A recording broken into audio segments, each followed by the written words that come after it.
Prearo, grande iniziativa dei Giovani ANCE Veneto per quanto riguarda, è un'iniziativa che si chiama il ciclo del bello, no? Sì. Di cosa si tratta e qual è l'obiettivo? So che è una cosa aperta al pubblico, Esatto. per cui chiunque può partecipare. Sì, come giovani costruttori edili del Veneto ci siamo dati un obiettivo di questi tempi, si vede anche in televisione, ovvero quello di cercare di sensibilizzare la cittadinanza. Infatti questi appuntamenti sono aperti a chiunque desidera iscriversi e circa il tema dell'edilizia e del settore delle costruzioni, ovvero abbiamo notato che fondamentalmente il committente privato medio conosce molto poco il settore delle costruzioni e di conseguenza si affida sempre più spesso a ciò che la società liquida propone, ovvero le risposte fatte a Google, la gente chiede ad internet e qualsiasi cosa arriva scritta sul telefonino lo prende per buono.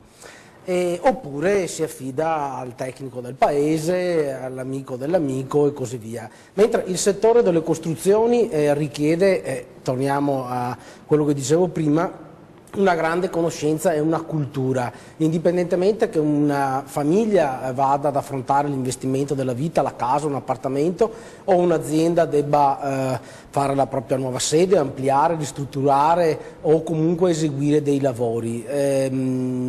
Sono temi molto delicati e l'imprenditore edile spesso si trova a dover sopperire a delle mancanze di conoscenza da parte del committente oppure a gravi problemi dovuti anche alla crisi che portano il confronto solamente sull'aspetto economico, mentre i committenti devono avere la lungimiranza di capire che come tutti gli investimenti della vita, quindi una famiglia, dei figli, un corso di studi e così via, uno non guarda solamente all'aspetto economico ma guarda anche nel lungo termine a chi si affida, con chi si accompagna, dove va e così via. Allo stesso tempo l'investimento in edilizia richiede sempre del tempo, un cantiere non dura un giorno, non dura una settimana, è un'opera pluriennale spesso e di conseguenza noi vogliamo invitare in questi appuntamenti, ovvero nel ciclo del bello,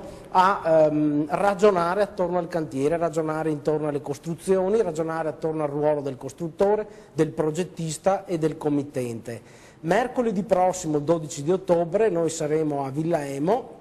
a Fanzolo di Vedelago. Villa Emo è un capolavoro di Andrea Palladio, patrimonio dell'UNESCO. Abbiamo scelto di valorizzare le ville venete perché ci siamo resi conto, in primis noi,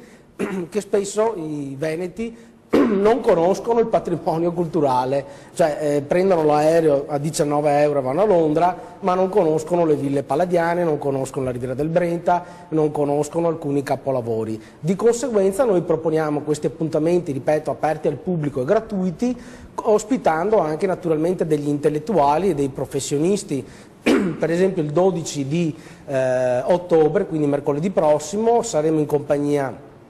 del fondatore e presidente di H-Farm Riccardo Donadonna, avremo ospite il professor Scotta dell'Università di Padova, docente di Scienza delle Costruzioni, avremo una ricercatrice dell'Università Ca' Foscari, Irene Scarpa, che si occupa di nanotecnologie nel settore del restauro dei beni monumentali,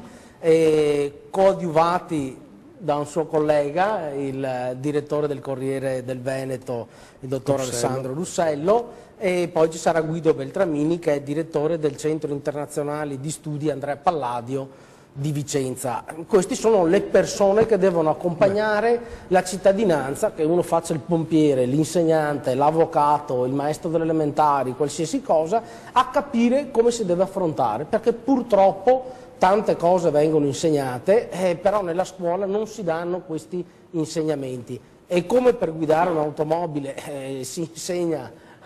il codice della strada e si sostiene un esame, noi riteniamo sia necessario informare la popolazione e la cittadinanza sui temi fondamentali dell'edilizia.